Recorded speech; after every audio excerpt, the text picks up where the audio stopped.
Triple ఆర్ను beat చేసిన కల్కి 2898 AD వసూళ్లు ఎంతంటే, ప్రభాస్ హీరోగా నాగశ్విన్ దర్శకత్వంలో తెరకెక్కిన చిత్రం కల్కి 2898 ఏడి. వైజయంతి బ్యానర్స్పై అశ్విని దత్ కుమార్తెలు ఈ చిత్రాన్ని నిర్మించారు.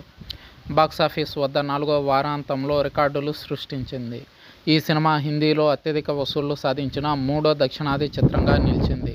ప్రపంచవ్యాప్తంగా 1000 కోట్ల క్లబ్లో చేరిన 7వ భారతీయ సినిమాగా ఇప్పటికే రికార్డు సృష్టించిన సంగతి తెలిసిందే. 25 రోజుల రన్ టైం ముగిసేసరికి ఇండియాలో 600 కోట్ల వసూళ్లు దాటింది.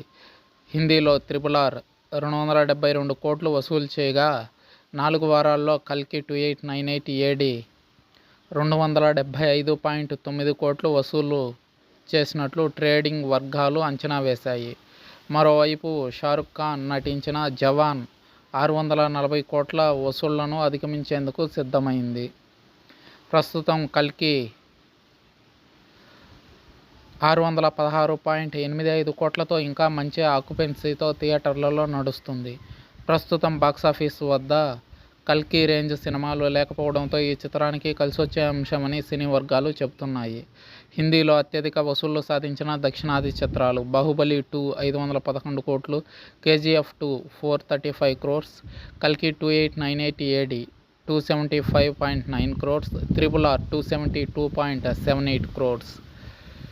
ప్రపంచవ్యాప్తంగా బాక్సాఫీస్ వద్ద ఈ చిత్రం 1000 కోట్ల గ్రాస్ క్లబ్లో చేరింది. ఇది ఈ ఘనత సాధించిన 7వ భారతీయ చిత్రం. 2024 సంవత్సరంలో మొదటిది. కల్కి 2898 ఏడి ప్రపంచవ్యాప్తంగా బాక్సాఫీస్ వద్ద ఈ స్థాయి వసూళ్లు సాధించిన 3వ అతిపెద్ద తెలుగు చిత్రం. ఇప్పటి వరకు రెబల్ స్టార్ ప్రభాస్ కెరీర్లో 3 సినిమాలు వరుసగా 1000 కోట్ల క్లబ్లో చేరాయి.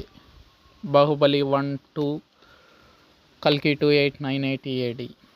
ఇదో సరికొత్త రికార్డ్ అని చెప్పుకోవాలి.